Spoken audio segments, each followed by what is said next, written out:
میم جو ہے وہ پروجیکٹ کوآرڈینیٹر ہیں برڈ فاؤنڈیشن کی، اور اس کے علاوہ یہ یوتھ ٹریننگ لیڈرشپ ٹریننگ بھی کر چکی ہیں نیپال سے، اور اس کے علاوہ youth leader and volunteer officer بھی رہ چکی ہیں ریڈ کریسنٹ اے جے کے سے.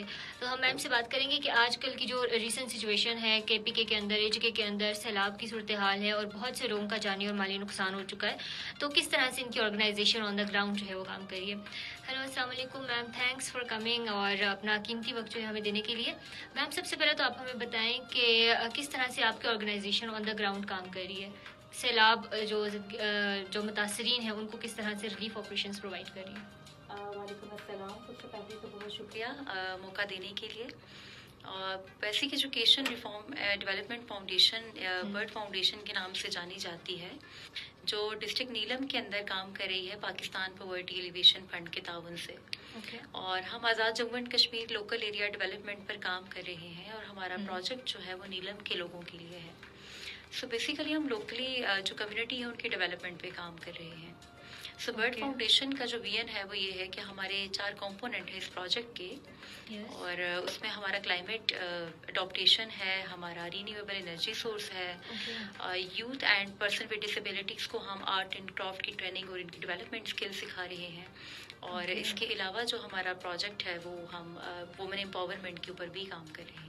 اچھا، تو میں ون بائی ون جو ہے میں آپ سے کوشچن کروں گی کہ کس طرح سے آزاد کشمیر کے اندر وومن امپاورمنٹ کی کیا سچویشن ہے، خواتین کو آپ کو کیا لگتا ہے کہ کون سی وہ بیسک نیسیسٹیز ہیں جو یہاں پر نہیں ان کو پرووائڈ کی جاتی، یا اس کے علاوہ کون سی ایسی چیز ہے جو کہ ان کی ایک پروگرس کی راہ میں جو ہے وہ حائل ہے، جس کی وجہ سے وہ اس طرح سے اپرچونیٹیز گین نہیں کر پاتی اے جے کے اندر. دیکھیے اے جے کے کانٹیکسٹ میں اگر آپ دیکھیں گے نا تو سب سے پہلے تو ہمارے جو رورل اینڈ اربن ایریاز ہیں وہاں پہ آپ کا بیریئر بہت زیادہ ہے. لائک جو فیسلٹیز آپ کے اربن ایریاز کے اندر ہیں وہ رورل ایریا کے اندر نہیں ہے. اگر آپ خود وزٹ کریں گے تو آپ کو پتہ چلے گا کہ ان لوگوں کے اندر اور ان بچیوں کے اندر بہت زیادہ پوٹینشیل ہے.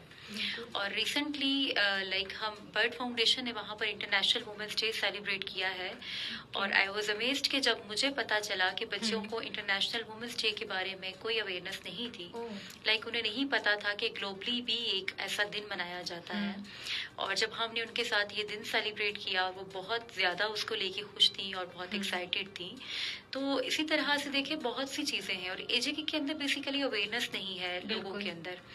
ٹیلنٹ کی کمی نہیں ہے، بس پوٹینشیل بہت زیادہ ہے ہمارے لوگوں کے اندر، اور ورلڈ وائڈ مانا جاتا ہے کہ کشمیر کے جو لوگ ہیں ان کے اندر بہت زیادہ پوٹینشیل ہے. لیکن یہ ہے کہ انڈسٹریل ایریا نہیں ہے اے جے کے، اور انٹرنیٹ کا بھی اگر آپ دیکھیں گے تو ایشو ہے. لائک گلوبلی آپ کنیکٹ کرتے ہیں چیزوں کو، اپرچونیٹیز کو اویل کرنے کے لیے، تو کافی زیادہ رکاوٹیں آتی ہیں. بالکل ایسی بات ہے. اچھا، اس کے علاوہ میم آپ برڈ فاؤنڈیشن کا ایک حصہ ہیں، بہت امپورٹنٹ پارٹ ہے، تو آپ مجھے یہ بتائیں کہ اے جے کے اندر تو جس طرح سے بہت سے ریلیف آپریشنز وغیرہ کروا رہی ہے، سو بیونڈ اے جے کے بھی یہ کام کر رہی ہے یا نہیں؟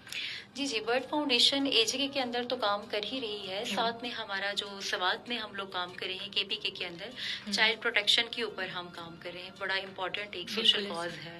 اسی کے ساتھ جو ہمارا راول پنڈی کے اندر پروجیکٹ ہے وہ اسکولس کے اندر ہم واش کی ٹریننگز اور جو واش رومز ہیں سینیٹیشن ہے اس کا ہمارا پروجیکٹ ایک چل رہا ہے. مانسہرہ میں ہمارے آئی ٹی انسٹیٹیوٹس ہیں جو آپ کو آئی ٹی کی ٹریننگز کرا رہے ہوتے ہیں، اور ساتھ میں ہی ہمارا ایک انسٹیٹیوٹ ہے جو ہاسپٹیلٹی پہ کام کر رہا ہے. دیٹس گریٹ، ماشاء اللہ. اور میم آپ مجھے یہ بتائیں کہ پبلک کا کیا رسپانس ہے، کیونکہ بہت سے ایجوکے کے اندر خاص طور پر ہم دیکھتے ہیں کہ اس طرح سے اویئرنیس نہیں ہوتی اور بہت سے اسٹیریوٹائپس ہوتے ہیں، تو لوگوں کو انگیج کرنا بڑا مشکل ہوتا ہے سوشل ایشوز پر. بالکل آپ نے ٹھیک کہا، کیونکہ جب آپ کسی این جی او سیکٹر میں کام کر رہے ہوتے ہیں تو ایک تو ہمارے جو لوکل کمیونٹی ہے ان کا مائنڈ سیٹ ہے کہ آپ کوئی ریلیف آپریشن کر رہے ہیں یا آپ کچھ ان کو پروویژن کر رہے ہیں. اور جب آپ سافٹ کمپوننٹ پہ اسپیشلی کام کرتے ہیں تو میرے لیے چیلنجنگ یہ تھا کہ ہم جب ابھی ہم ایک ماڈل فارم بنا رہے ہیں 2 سال کے لیے، وہاں پہ ہم نے فارمرز کو کلائمیٹ اسمارٹ ایگریکلچر کی ٹیکنیک سکھانی ہے. کیونکہ ریسنٹلی اگر آپ دیکھو گے تو کلائمیٹ کی وجہ سے آپ کی جتنی کراپس ہیں، آپ کے جو جتنی بھی چیزیں ہیں وہ سب افیکٹ ہو رہی ہیں. ٹھیک ہے، تو اب جب ہم نے ان فارمرز کو وہ ٹریننگ کروانے کا کہا، جب ہم وہ انیشیٹو لے رہے ہوتے ہیں تو لوگوں کا رسپانس ہوتا ہے کہ آپ ہمیں کچھ دیں گے کب. بالکل ایسی تو بات ہے. اویئرنیس لینا یا ٹریننگ لینا لوگوں کو اس کو اتنا ورتھ نہیں کرتے، لوگ اس کو پریورٹائز نہیں کر رہے ہوتے. بالکل. جبکہ ڈیولپڈ کنٹریز کے اندر آپ دیکھیں گے تو لوگوں کے پاس بیسک اویئرنیس ہے، دین وہ امپلیمنٹنگ فیز پہ ہیں.